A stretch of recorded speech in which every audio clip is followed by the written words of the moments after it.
Bismillahirrahmanirrahim. Assalamualaikum warahmatullahi wabarakatuh.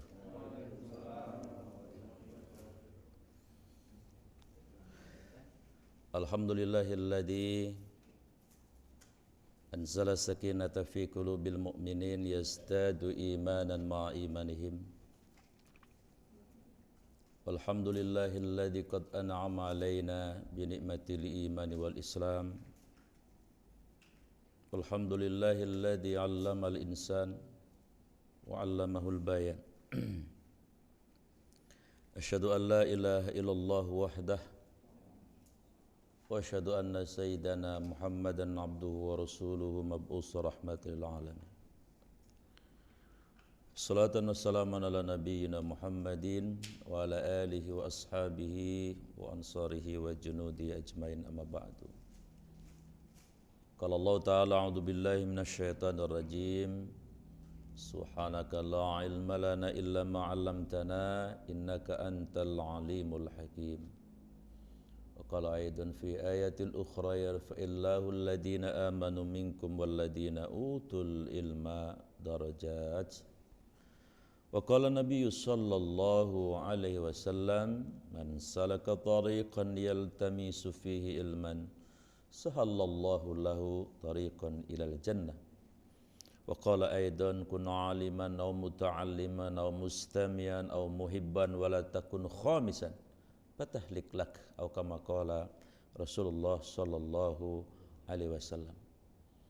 Wa qala hujjatul Islam al-Imam Abu Hamid al-Ghazali sa'atun minal ilmi khairun min alfin raka'at. Yang saya hormati Ketua DKM Ar-Royan, serta segenap pengurus jamaah subuh yang Allah sangat-sangat cintai dan Allah sangat-sangat rahmati, ya. Kenapa demikian? Karena ada hadis sahih yang menyatakan bahwa siapa yang sholat subuh jamaah, aku pelindungnya, kata Allah. Luar biasa.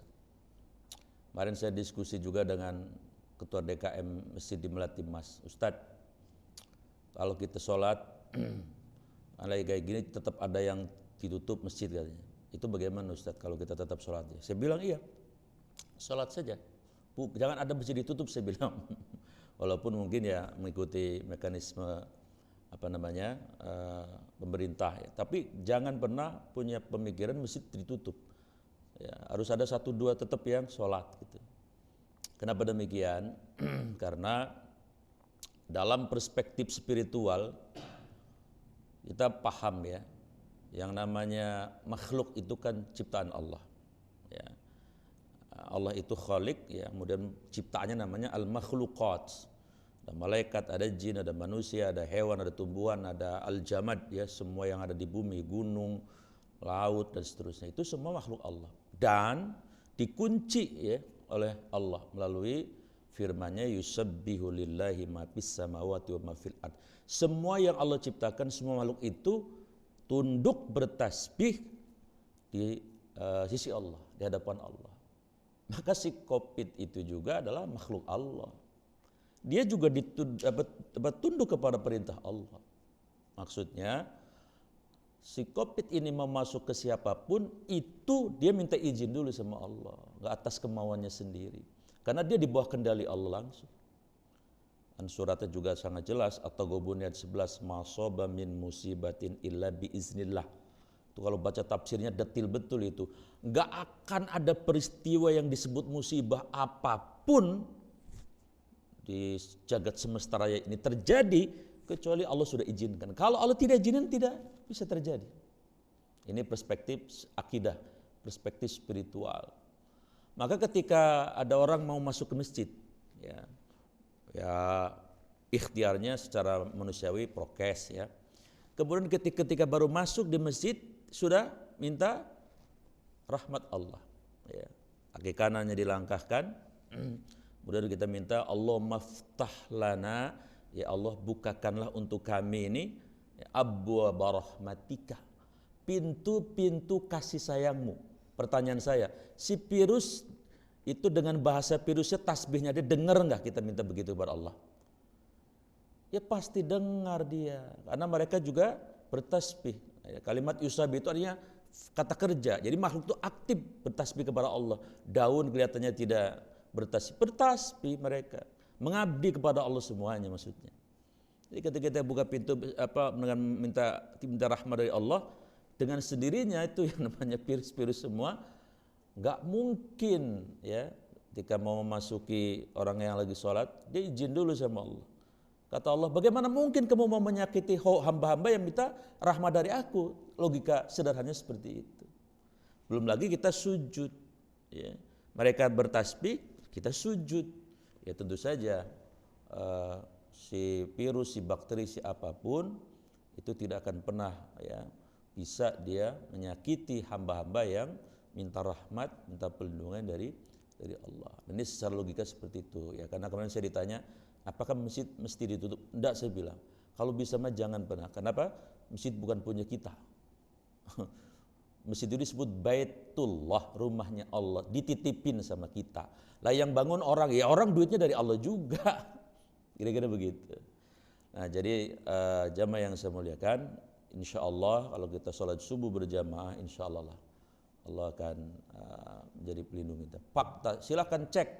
Sebetulnya yang kena COVID itu bukan di masjid kenanya, hampir tidak, bukan ada sih, tapi satu dua lah kasusnya. Itu pasti di luar kenanya. Ya. Kalau di masjid insya Allah enggak, insya Allah. Ya. Tetapi tetap Allah juga memerintahkan kita untuk ikhtiar ya. Ya ikhtiar kita dengan menjaga kesehatan, menjaga prokes itu juga bagian dari yang diperintahkan oleh Allah Subhanahu wa taala. Tapi jangan punya pemahaman tadi orang sholat ya kemudian disakiti oleh makhluk Allah yang lain. Itu menurut saya imannya harus direkapri lagi yang seperti itu. Ya. Baik, jamaah yang saya muliakan. Yang kita syukuri tentu yang pertama adalah iman ya. Karena berulang-ulang saya sampaikan, ya, iman inilah yang paling berharga buat kita. Iman ini yang akan menghantarkan Bapak semua nanti di surga. Ya. Bukan 1 triliun, 2 triliun tahun loh Pak, Bapak nanti di surganya. Tapi khalidina fiha abada, selama-lamanya. Kenapa? Karena ada iman. Kok ada iman? Ya karena Allah ngasih iman sama kita. Dari 7,9 miliar, kita termasuk 2 miliar yang dikasih Allah dengan rahmatnya punya iman. Ya, kita syukuri betul itu ya. Maka kalau orang-orang soleh mah ya, la khaufun alaihim wa lahum yahzanun. Apa maknanya nih? Selain urusan iman ya semuanya enggak gede-gede amat. Kira-kira begitu. Sakit gede, tapi kalau ada iman sakit direduksi oleh iman. Lagi pilot ya, katanya sekarang lagi pilot ya. Orang banyak sakit, dirawat di rumah sakit, usaha juga ngacrit dan sebagainya. Kalau ada iman lebih gede daripada pilot. Kira-kira begitu. Kalau ada masalah apapun, iman harus lebih gede. Ya karena yang paling berharga adalah iman. Apalah dunia yang setetes ini dibandingkan dengan akhirat yang selama-lamanya, yang passwordnya adalah iman itu sendiri. Jadi menurut saya yang penting kita jaga iman terus. Imun jaga, iman juga harus dijaga. Bagaimana cara memupuknya? Ya ini kayak gini, datang di majelis ilmu ya, ambil intisari-intisarinya supaya tadi iman yang tadi yang mau kering ya kemudian disiram lagi. Di samping kita hadir di majelis yang seperti ini juga apresiasi Allah luar biasa dahsyatnya. Man kharaja fi talabil ilmi fa huwa fi sabilillah hatta yarji kan? Hadis sahih riwayat Imam Tirmizi. Kita keluar nih dari rumah, tadi udah niat, saya mau sholat subuh, mau taklim. Itu kita nanti pulang, Allah sudah nyuruh mereka catat tuh, kasih pahala jihad ilmu sempurna buat yang taklim, luar biasa. Maka tadi saya senang, penuh nih subuh, mudah-mudahan taklimnya penuh juga. Alhamdulillah, ini lagi jadi baik. Masa orang ngaji milih-milih guru gimana? Ulama harus kita hormati semua, mestinya seperti itu ya. Nah, yang kedua yang kita syukuri adalah nikmat sehat ya. Dengan sehat secara vertikal kita bisa mengupayakan untuk melakukan upaya relasi yang harmonis dengan Allah dengan tahajud. Ya karena kita bisa sehat, bisa tahajud ya. Karena kita sehat bisa salat jamaah. Kita syukuri betul. Saya waktu dikasih Allah ujian sakit di Bangsal itu, ya Allah, baru ngerasain ya betapa 1-2 hari kita tidak ke masjid ya, tidak bisa melakukan aktivitas physically, itu ternyata luar biasa ya, luar biasa bangkrutnya secara spiritual. Maka ketika kita sehat, kita manfaatkan. Maka itulah pesan dari Rasulullah SAW, iktanim khomsan qabla khomsin. Jaga 5 kata Nabi, sebelum yang 5 datang. Syababaka qabla haramika. Jaga waktu muda sebelum usia di atas 40 ya. Harusnya sih seperti itu idealnya. Tapi di strata sosial kita, di tataran sosial kebalik. Kalau masih di bawah 40, gua masih muda. Lah ngapain getap-getap amat di masjid, begitu. Loh gua masih muda. Salah. Nabi pesannya sebaliknya, mumpung masih muda. Ya sebab nanti kalau udah tua nggak maksimal. Ya, kalau orang udah tenggeng, udah doyong, udah angkra ungkru, bagaimana mau maksimal?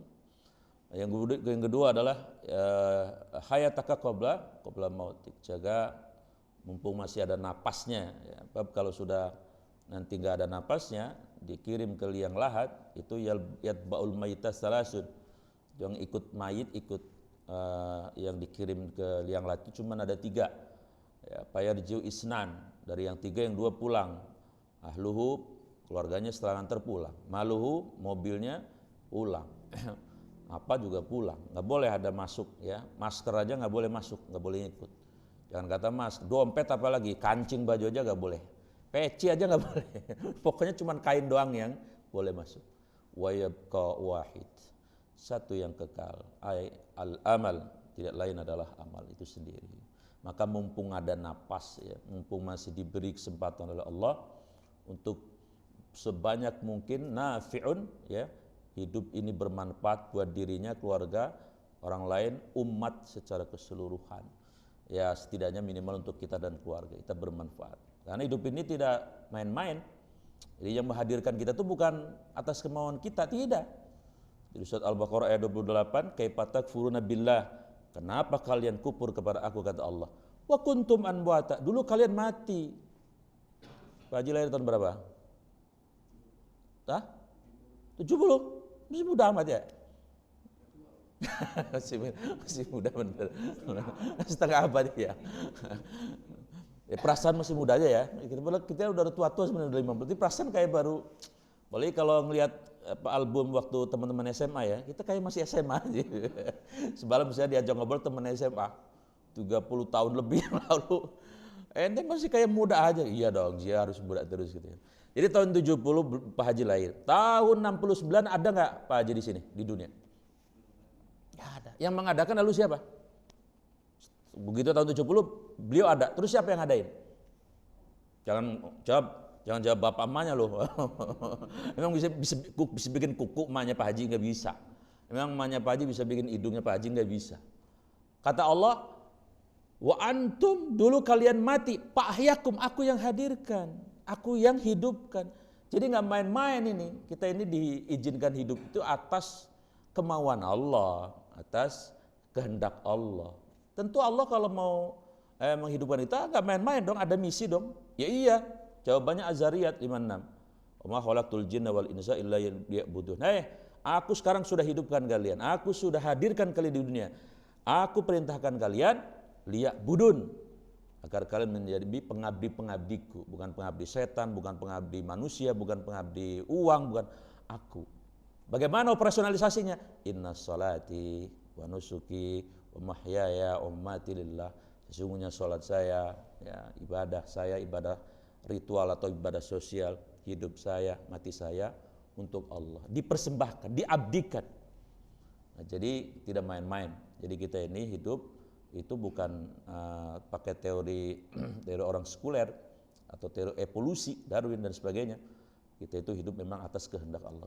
Nah kemudian kata Allah, summa, ingat, summa kemudian yumitukum, nanti kalian kontraknya habis. Aku yang nentuin. Pak Lurah ya 86. Banyak kan nggak Pak Lurah? Banyak kan ya? Nggak enak juga ya, teman udah mati semua. kita tengil dirian baik. ya standar dah ya, 80 aja deh ya. Saya masih ingat ya, saya punya adiknya kakek engkong di sini kan. Ya, dia tukang sop Betawi, kambing Betawi. Saya ingat banget itu, suka ngobrol sama beliau. Umurnya mau 80, 10 tahun lebih berapa gitu. Nah, ketika istrinya meninggal, beliau kan dia ngobrol. Kata dia, tong, kalau engkong nikah lagi bagaimana ini? Dalam hati saya, lah kong lenje amat ya, udah umur 70 tahun lebih. Tapi ternyata direalisasikan, ya, umur 80 beliau alhamdulillah sehat ya. Tapi nggak lama, kemudian setelah sekian tahun, ya kemudian wafat ya. Jadi semua kontraknya sudah ditentukan oleh Allah masing-masing. Jadi Allah sudah menghidupkan, tapi kata Allah, nanti kontrak kalian akan habis. Summa yumitukum. Aku nanti akan tarik peredaran lagi.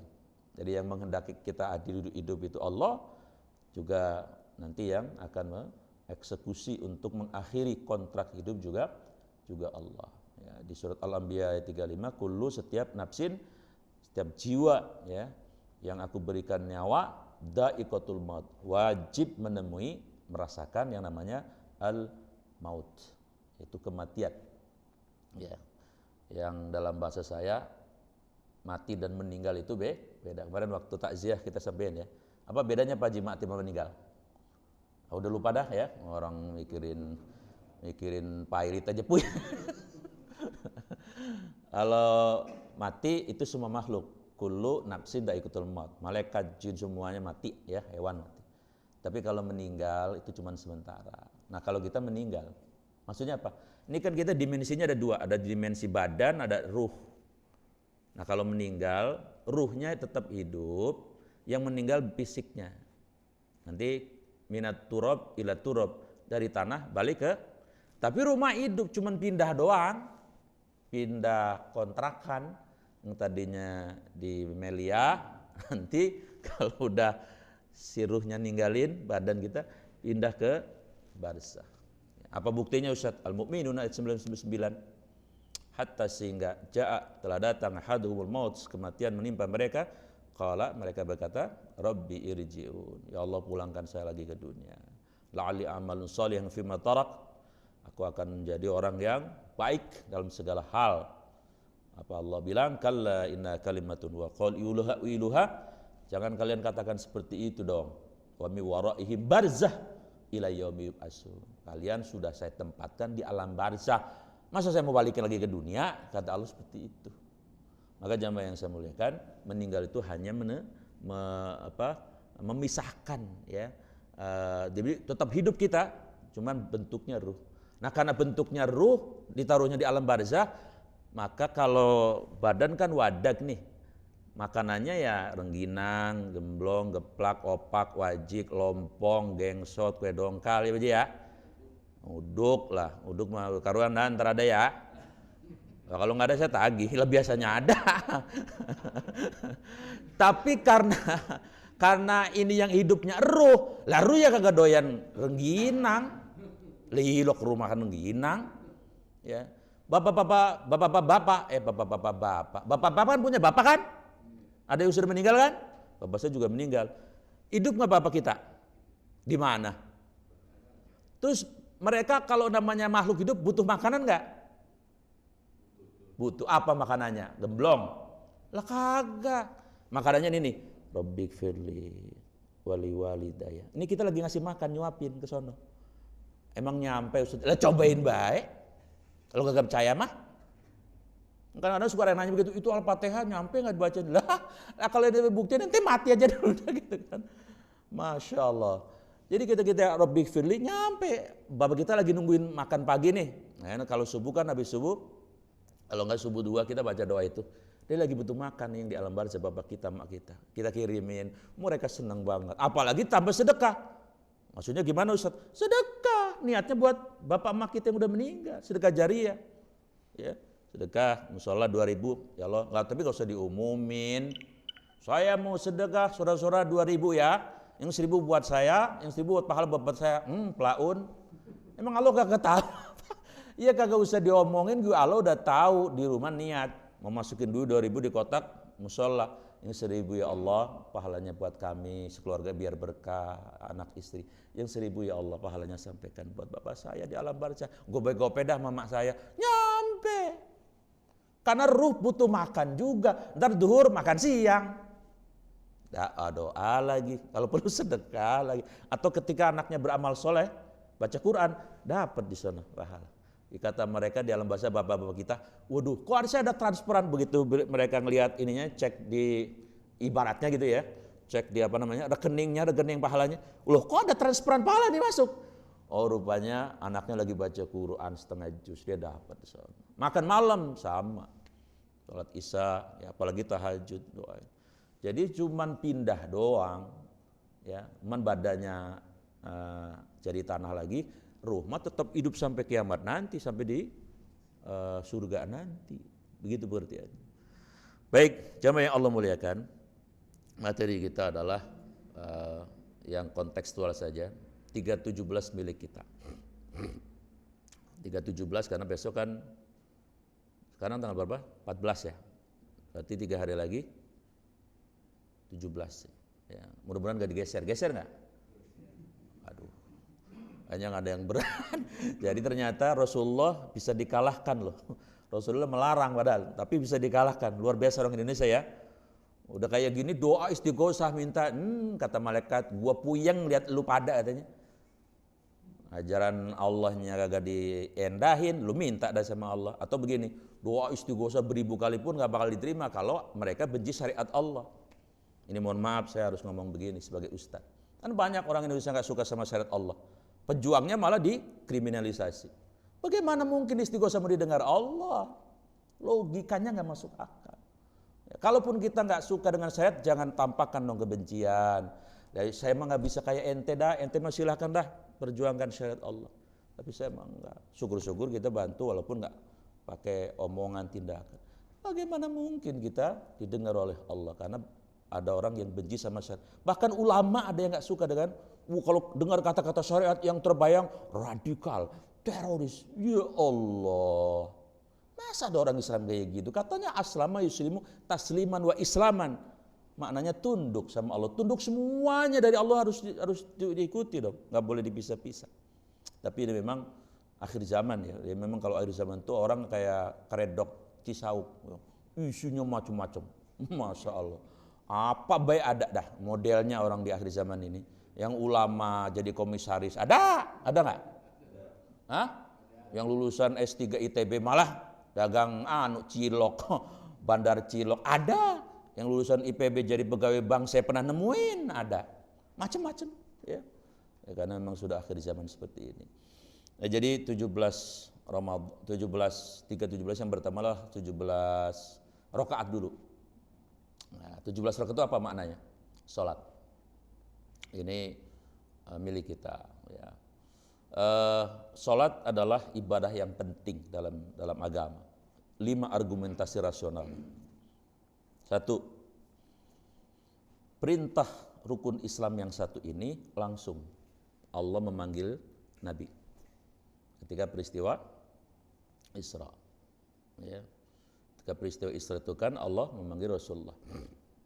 Lalu Rasulullah kemudian mengucapkan at-tahiyyatul mubarakatus sholawatut thayyibatul lillah.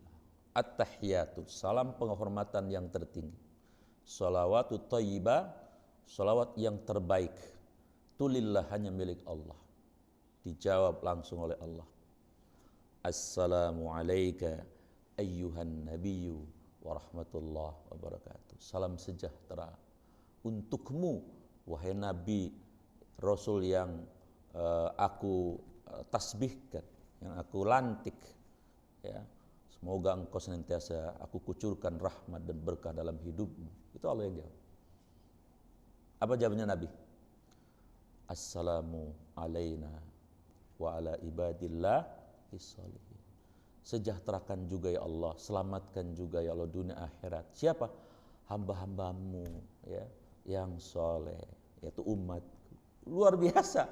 Nabi mikirin umat ya, padahal Nabi belum menghitung umatnya ada berapa. Nabi juga belum tahu di sini kita ada umat Rasul, nggak ada. Tapi Rasulullah sudah mengatakan ibad itu artinya 2 miliar yang sekarang ada. Dari mulai beliau jadi lantik jadi Rasul sampai nanti hari kiamat. Nabi pikirkan itu. Jadi maksudnya Nabi pengen umatnya juga selamat sejahtera dunia akhirat. Lalu malaikat ternyata ada yang mendengar lalu mengatakan asyhadu, kami bersaksi ya, kalau kita ya kita kan kalau saya sendiri kalau banyak ya nasyhadu, asyhadu, aku bersaksi an la ilaha illallah, bahwa sesungguhnya tidak ada ilah kecuali Allah. Wa asyhadu anna, kami bersaksi atau aku bersaksi Muhammadan Rasulullah, Nabi Muhammad atau ya ini orang yang dipanggil ini namanya Muhammad itu utusannya. Nah, luar biasa. Jadi pentingnya sholat karena ini perintah langsung dipanggil oleh. Kalau haji kan Allah hanya berfirman walillahi 'alan nas hijjul baiti man istata'a ilaihi sabila. Al-Imran 97. Diwajibkan atas manusia untuk melaksanakan ibadah haji bagi yang mampu. Bagaimana teknis tata caranya? Ikuti Rasulullah. Sudah dicontohkan juga. Kalau sholat enggak. Ya. Yang kedua, mengapa sholat itu penting? Karena rukun Islam ini disebut oleh Nabi sebagai imaduddin, tiangnya agama. Ya, ini musola ini kan cakep nih. Ya. Yang pertama memang syahadatnya cakep, pondasinya kuat. Tapi kalau tiangnya ini keropos, ya nggak nyaman. Ya. Tiangnya kokoh. Ya. Jadi sholat itu sebagai tiang. Setelah syahadat, kalau tiangnya kokoh, rumah itu akan tidak mudah diintercept, ya, tidak mudah diintervensi oleh setan, baik setan jin maupun manusia. Kenapa? Tiangnya kokoh. Ya, makanya kata Nabi, siapa yang menegakkan sholat, dia tegakkan agama. Maka gampang aja, ya. Kalau pengen tahu orang Islam yang benar-benar Islam, standar paling minimal 5 waktu di masjid atau di mana saja. Jadi kalau ada orang mau datang ke masjid 5 waktu, itu pertanda bahwa keislaman dia ini ya standar minimal dia sudah bagus. Ya. Nah, yang ketiga, mengapa rukun Islam ini penting 17 rakaat ini? Karena Rasulullah bersabda awwaluma yuhasabu inda abdi yaumil qiyamah as-shalah. Jadi ternyata sholat yang kita kerjakan itu nanti itu adalah bakal diaudit. Ya, jadi audit amal ya atas semua amal yang kita lakukan di dunia ini ternyata pertama kali yang diaudit itu adalah sholat kita. Ya, jadi bukan haji, bukan apa sebagainya. Hebatnya lagi, idza soluha fasoluhat amalu kullu. Kalau audit ya sholat kita baik, ya memang standar sholat baik itu memang harus memenuhi 4 syarat sebenarnya. Ya maksimal itu. Apa syarat sholat itu baik? 1, on time. Ya. Zuhur jam 12 ya jam 12 terus. Zuhur jam 12, sholat setengah 3. Lah ngapa bang sholat setengah 3? Biar gabung. Ya mas syaratnya. Bujuk buneng saya bilang itu teorinya Adam Smith ente pakai ya. Teori ekonomi rupanya biar efisien. Nah, jadi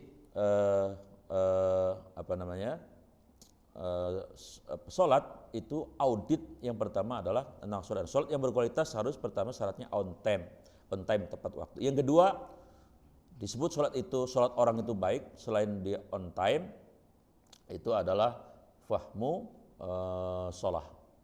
Dia paham betul itu anatomi sholat itu apa. Nah, sholat artinya doa, doa.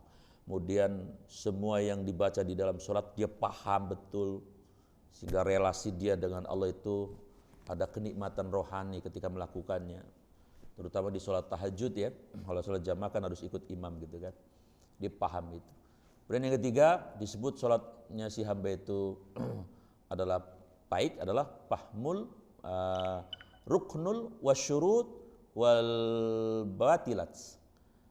Jadi dia memahami betul tentang fikihnya sholat, apa aja yang batalin, apa ada syaratnya, apa rukunnya, dia paham betul.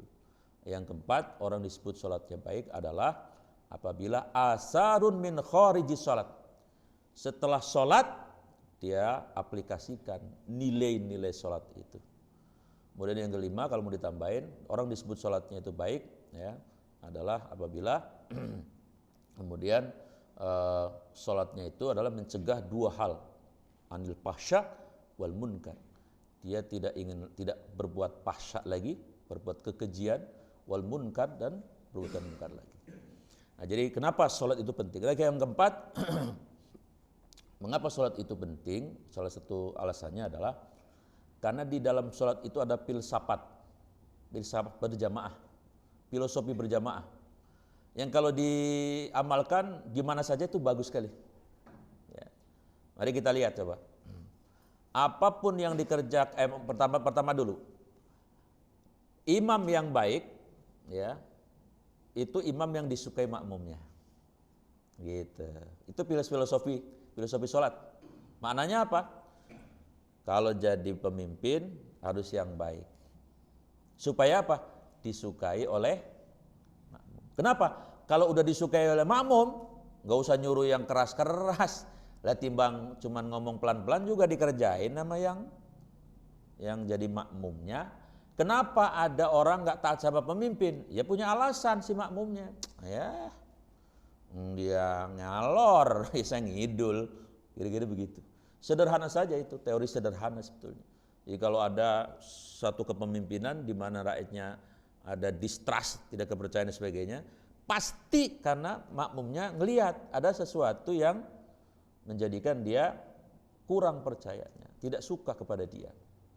Itu filsafat dalam sholat yang pertama.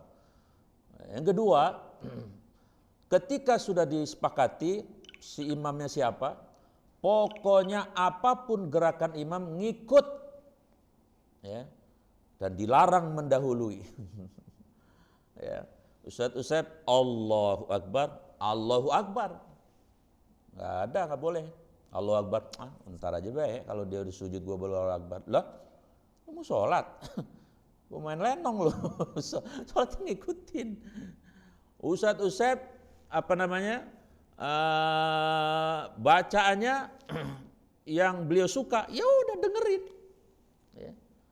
Ya, tapi kalau imam yang disukai biasanya yang imam yang bijak, ya, panjang kagak, pendek juga kagak, sedang aja deh ya, sedang aja.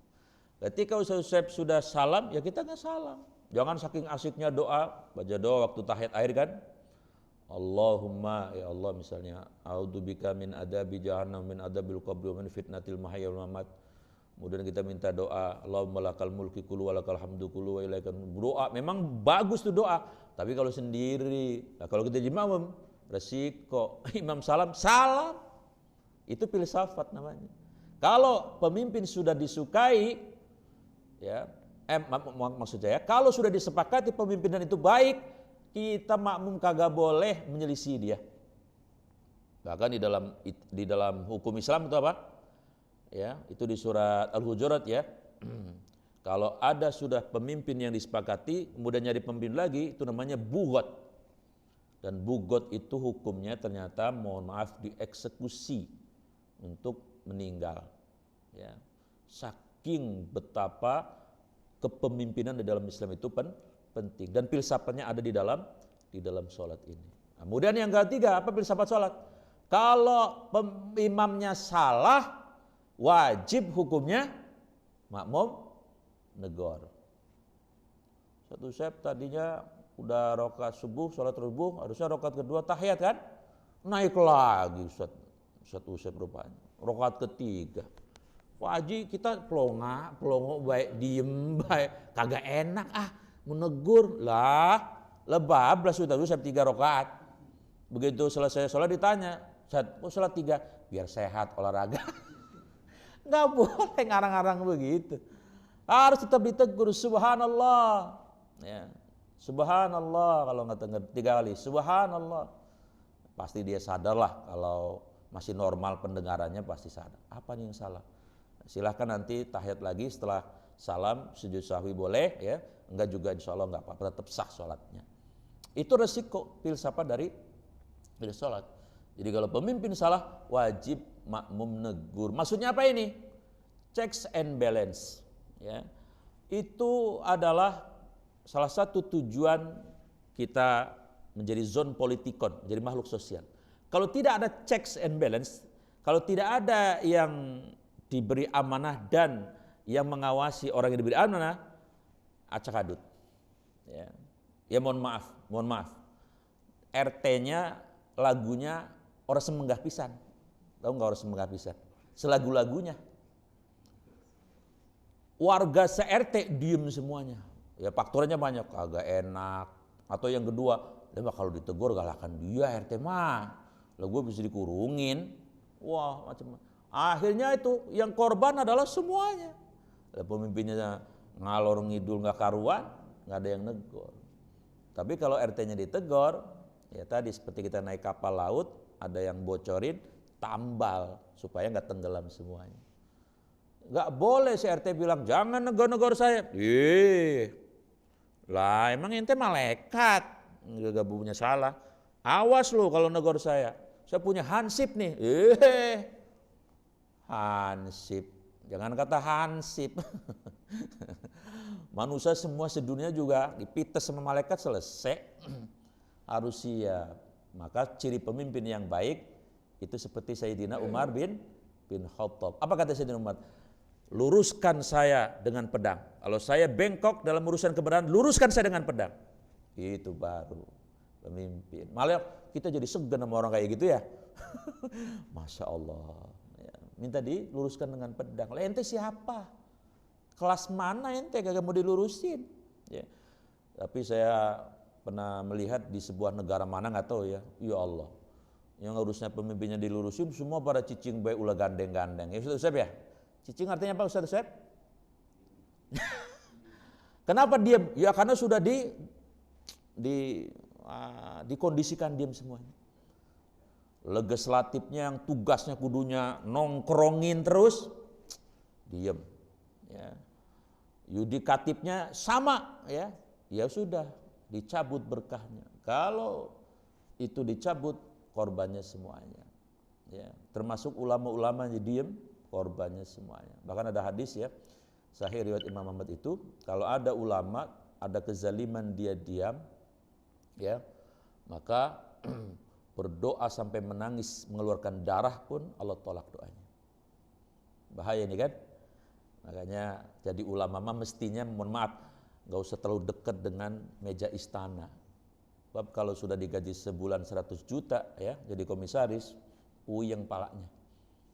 Ntar zikirnya yang tadinya la semangat jadi la ilah.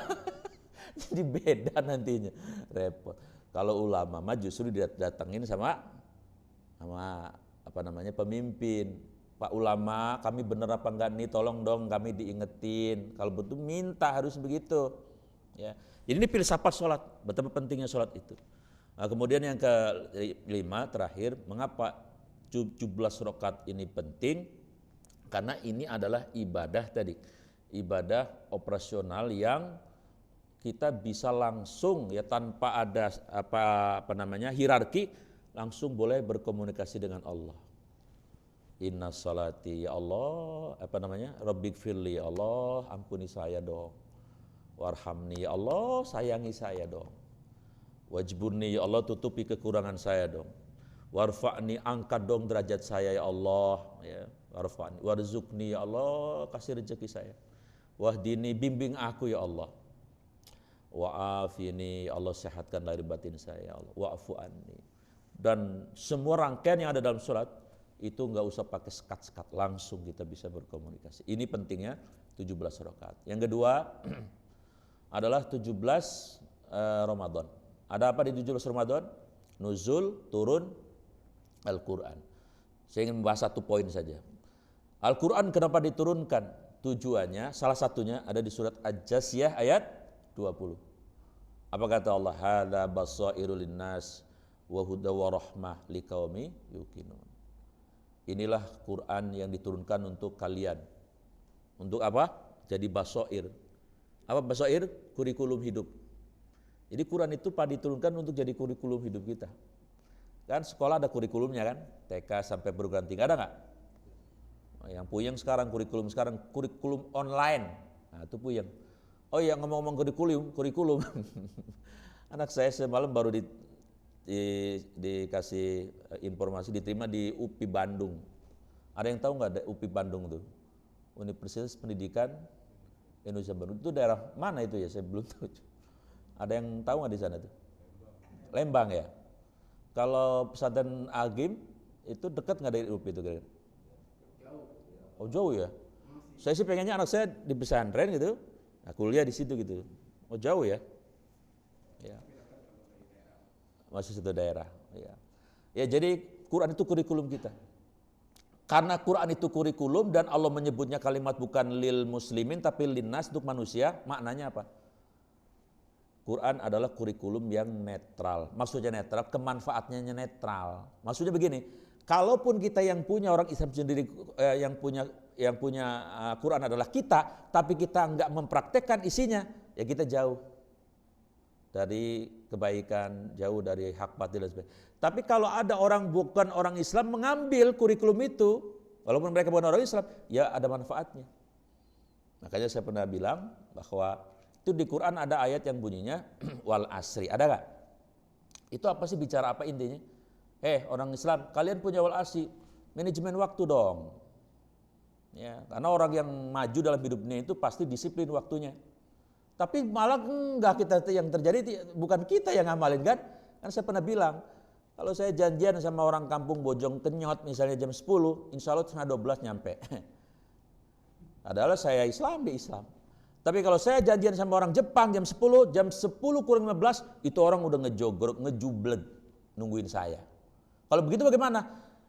Yang enggak punya Quran ngamalin kurikulum itu, yang punya enggak. Ya outputnya netral Quran itu. Itu maksudnya. Ya. Contoh yang lain. Di surat Al-Hadid ayat 4 itu. Wa huwa dia Allah ma'akum, menyertai kamu. Aina ma kuntum, dimanapun berada Allah bersamamu. Jangan coba-coba korupsi. Nah pertanyaannya, yang punya ayat kita. Tapi kita di Indonesia, alhamdulillah, korupsinya alhamdulillah apa innalillahi ya yang pasnya? Ya innalillahi kali, maksud alhamdulillah. Ya masih hebat lah kita ya, indeks korupsi masih hebat. Nah negara seperti Selandia Baru, Denmark, Swiss itu hampir ya tinggal 1%-an lah yang korupsi. Bersih sekali negara itu. Padahal dia tidak punya ayat surat Al-Hadid ayat 4 tadi. Itu berarti adalah Quran itu netral. Baida parok tepan sob ila rabbika parakum. Itu apa sih makna intinya? Orang Islam itu kan punya ayat itu, mestinya orang Islam itu maju dalam bidang teknologi. Karena kalau udah selesai urusan satu, kerjakan urusan yang lain. Tapi ternyata yang paling maju teknologinya bukan kita. Ya, Jepang maju, Korea yang dulu setara merdekanya pun sama dengan kita tahun 45, tapi sekarang bedanya jomplangnya jauh sekali. Ya, orang Korea sudah bisa menciptakan Samsung, ya. Kita alhamdulillah punya Haji Samsu, ya. Amarokot Ji Samsu, ya. Ya, mereka sudah punya Samsung, mereka sudah punya K-pop, ya, dimensi budaya yang mengglobal. Kita belum, ya, jadi jauh. Ya tadi karena sifatnya adalah values-nya netral, bisa diadopsi oleh siapapun. Maka dengan dengan pembahasan yang singkat ini mudah-mudahan menggedor kita. Sudah kita jadikan Quran itu adalah kurikulum dalam hidup kita, baik terkait dengan ibadah maupun terkait dengan kehidupan yang lain. Terakhir, 17 Agustus, insya Allah hari ini hari Sabtu, Minggu, Selasa. Kita akan 17 Agustus. Substansinya apa? 17 Agustus. 17 Agustus substansinya ada 3. 1, atas berkat rahmat Allah. Oh, berarti ada 17 Ramadan karena rahmatnya Allah. Kalau begitu apa logikanya? Kalau Allah tidak memberi rahmat, Allah tidak izinkan, mungkin kita masih, kalau di sejarah 350 tahun ya, mungkin Belanda masih di sini, Ruud Gullit mungkin masih tinggal di Pondok Serut mungkin. Satu sayap ya, ada burung serut kan itu ya. Tapi karena Allah memberi rahmat kepada kita, orang Indonesia, maka dengan ikhtiar bambu runcing sebagainya, minggir ente rut gulit, enak baik ente ngerukin bumi Indonesia punya aku kata Allah. Kasihan nih hamba-hamba orang Indonesia, si Mi'un, si Mi'an, si Rodiah, si Marpuah, ya, kasihan mereka. Akhirnya kemudian 17 dideklarasikan. Yang kedua, apa substansi dari 17 itu? 17 substansinya adalah setelah kita lepas dari penjajahan itu, maka kita konsolidasi. Apa konsolidasi yang paling penting? Bumi, tanah, dan seluruh isinya dieksplor oleh siapa? Ya yang bisa, yang ahli. Anak negeri kita. Tujuannya apa? Diperuntukkan untuk orang Indonesia yang ada di Indonesia ini. Lalu sekarang sudah 76 tahun ya. Apa yang sekarang terjadi? Ya Allah, itu kalau Bapak lihat kemarin yang ahli nikel mana? Oh, nggak datang tuh Pak Haji tuh. Yang nikel, bagaimana potretnya ya? Privat, astagfirullahaladzim. Bertriliun-triliun emas kemana itu? Itu kalau yang lola orang-orang ITB itu setahun Pak, kawin bisa sama emas itu, kawin gratis, kolak gratis, kawin lagi juga gratis, masjid dibangun negara, perguruan tinggi dibangun negara, guru kayak di Brunei, guru gajinya minimal 30 juta, itu bisa.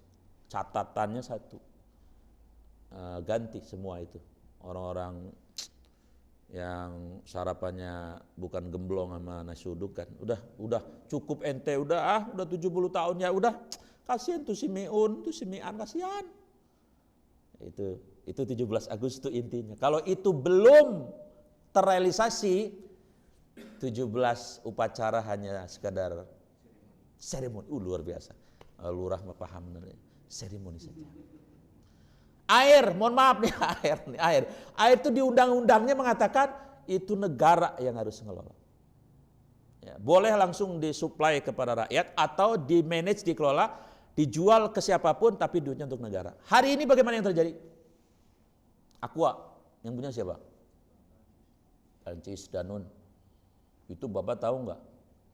Sehari keuntungannya, Masya Allah. Ironisnya, untuk bantuin nembakin saudara kita di Palestina keuntungan sebagiannya. Parah nggak? Di 17 sebetulnya masih seri. Jadi kalau aku jadi sudah ya Danun ya udah cukup ya. Ini undang-undang nih. Ya, makanya saya ingat pernyataan Fahri Hamzah. Presiden itu bukan pedagang. Kalau pedagang deal-dealan jadinya.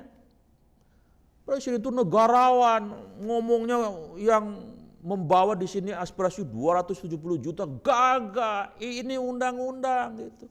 Kalau perlu dia mati memperjuangkan itu, mati syahid. Itu baru. Ini mah konsesi ya, kayak dealer gitu kan. Jadi bukan deal tapi dealer. Jadi saya ingat ucapan beliau itu, ternyata benar. Kalau air saja yang tadi bisa dikelola, waduh, ini negara kayaknya kayak apa. Belum lagi hutan.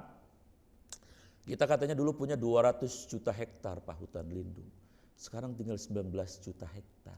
Lucunya, setiap kemarau nanti asap, ribut setengah mati.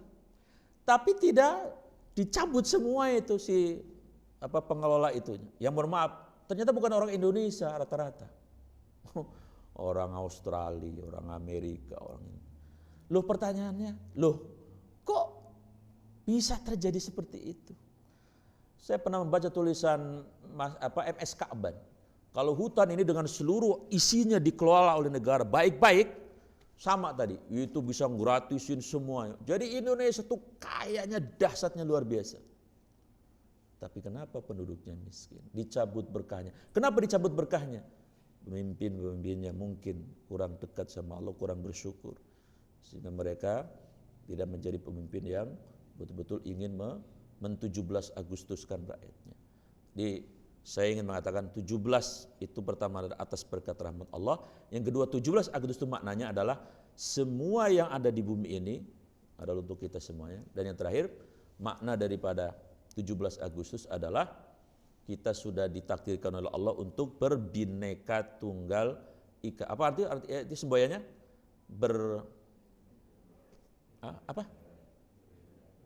Berbeda-beda tapi satu tujuan. Ya artinya ya kita harus menjaga Indonesia. Tapi yang terjadi apa yang sekarang? Orang dibelah, Pak. Yang belah juga orang-orang pintar juga. Ada yang radikal, ada yang moderat. Ini yang bikin kemudian kita kacau. Malah digaji tuh yang bikin kayak gitu, si buzzer-buzzernya digaji untuk membelah bangsa, membelah persatuan. Kan yang membelah mereka. Dari zaman dulu aki-aki kita semua hidup aman damai. Terus setelah ada si buzzer yang digaji katanya sama kakak pembina sama berapa itu 90 miliar berapa? Mereka terus ngopiak kita agar diadu. Sesama orang Islam diadu nih, antara katanya yang ini mah Islamnya Islam radikal. Ya bagaimana tidak berantem? Orang dicap-cap seperti itu. Bulan kemarin masalah pemain bulu tangkis si Ginting ngomong lagi tentang agamanya apa, Grecia agamanya apa. Kemudian kemarin ada siapa orang yang nyumbang 2 triliun siapa? Tio ya.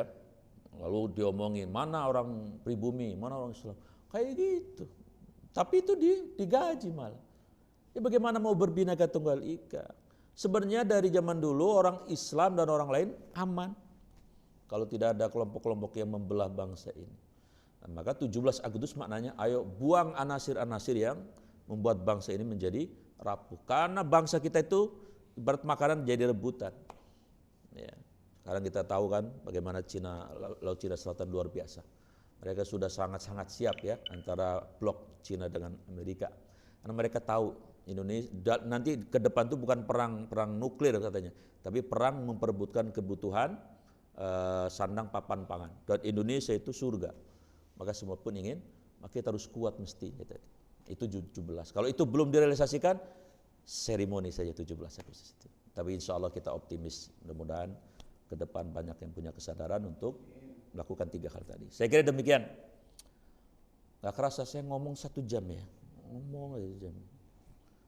Gak berhenti. Mudah-mudahan ada manfaatnya, setidaknya duduknya kita ini tentu Allah cinta, Allah suka, Allah memberkahi. Allah mudah-mudahan memberikan kesehatan buat kita semuanya. Mari kita tutup dengan doa. Bismillahirrahmanirrahim.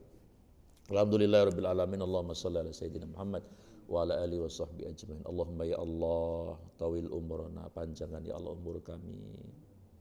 Wasahih ajzadana ya Allah, sehatkan lahir batin kami. Wa nawwir qulubana ya Allah, sinari hati kami dengan ayat-ayat-Mu, ayat Al-Qur'an ya Allah. Wasabbit imanana, kokohkan kuatkan tauhid akidah kami ya Allah.